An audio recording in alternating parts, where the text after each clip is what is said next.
Mais punaise! Pourquoi 80? Ah oui, cette histoire-là. Après l'explication du passage de 16 à 17, me voilà face à cet autre mystère, qui nous amène d'ailleurs à deux autres questions. 70? 90?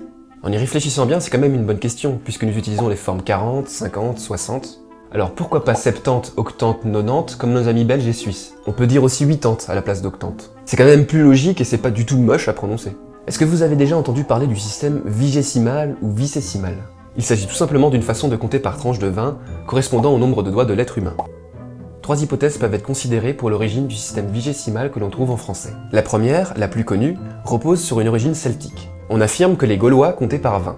Mais le problème, c'est qu'il n'y a pas qu'un seul dialecte gaulois. À titre d'exemple, en gaélique, on compte entièrement par 20. En brittonique, on compte entièrement par 20 en breton, et partiellement par 20 en gallois. Pour le gaulois central, on compte par... en fait, on sait pas trop. Parce que pour eux, on a que des preuves jusqu'à 20. Voire 30. Sauf que là, on n'est plus en vigésimal, mais en décimal. Donc cette hypothèse est assez bancale.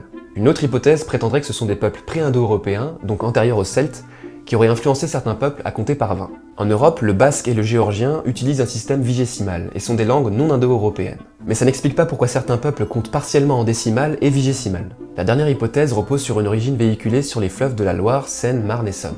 On retrouve un système vigésimal en danois. Or, des vikings d'origine danoise se sont retrouvés en France au IXe siècle, dans la région que nous appelons aujourd'hui la Normandie. Aurait-il eu une influence sur la manière de compter, par le biais du commerce ou de la guerre? C'est vrai qu'on emploie plus facilement des grands nombres comme 80 pour marchander ou dans l'armée. On peut sans doute penser que toutes ces informations sont probablement vraies, et ont toutes contribué au joyeux bordel dans lequel se sont trouvées toutes ces langues pendant des centaines d'années. Même après que Claude Favre de Vaugelas, grammairien de Savoie, ait incité l'Académie française au XVIIIe siècle à abandonner 70, octante et 90, on retrouve les deux formes dans la littérature. Par exemple, Voltaire utilisait 90, mais aussi 90. Pour synthétiser et comprendre, imaginez tous ces peuples différents qui pensent avoir raison, qui sont fiers d'avoir leur manière de compter, et qui sont prêts à se foutre des torgnoles pour défendre leurs principes. Se quereller pour des histoires de mots, c'est difficile à croire?